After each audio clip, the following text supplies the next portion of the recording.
Every morning after Maria Alvarez flosses and brushes her teeth, she dulls the pain of two cavity-ridden molars throbbing on each side of her mouth with cooking cloves she's soaked in water the night before.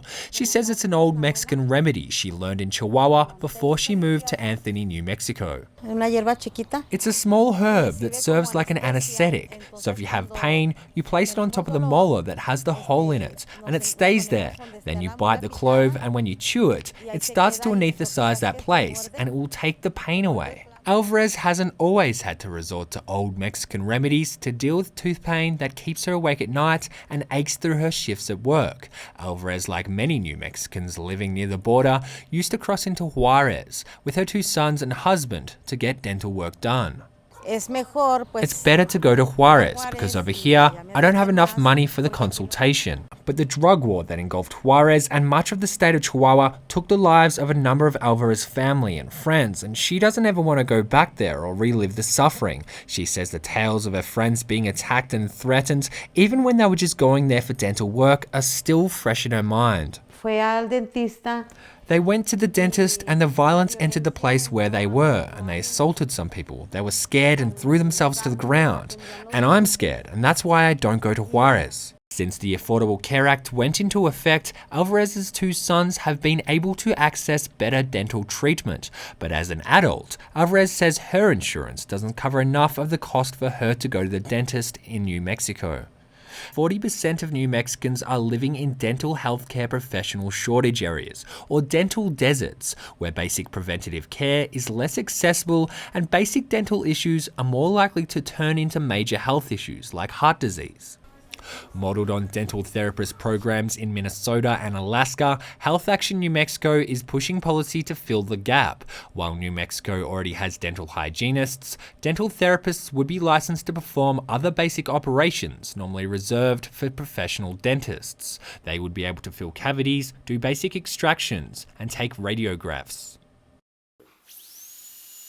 President-elect of the New Mexico Dental Association and dentist, Dr. Michael Law, is demonstrating some of the tools dental therapists would be able to use on patients after 24 months of training without direct supervision. A dentist does not have to even be in the same area for them to be able to perform things like surgery.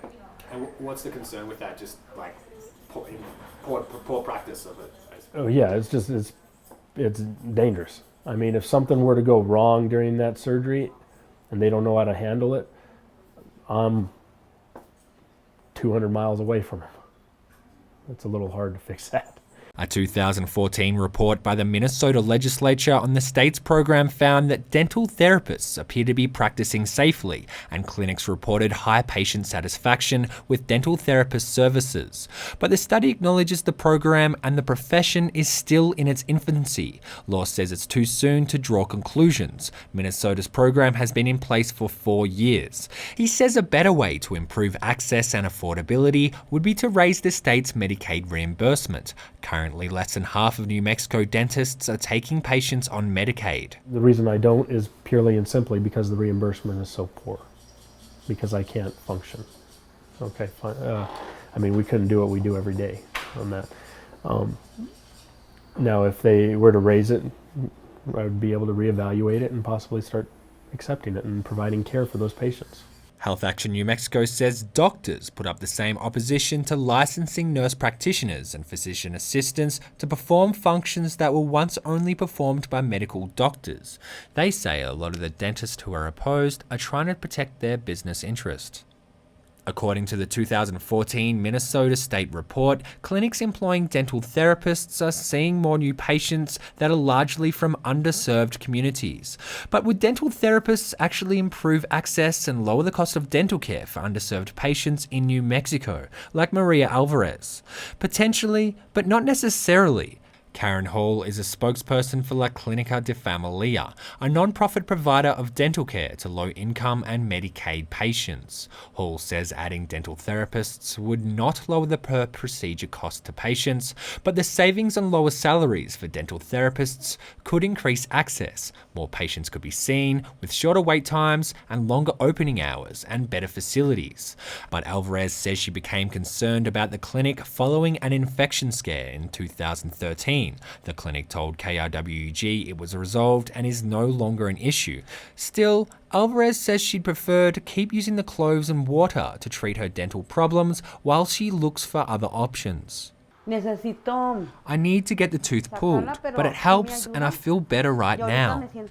To expand care for patients like Alvarez, advocates for introducing the practice of dental therapists have attempted to pass bills in the New Mexico legislature during the last 5 sessions. This year, the House approved the legislation, but the bill died in the Senate. For KRWG, I'm Simon Thompson.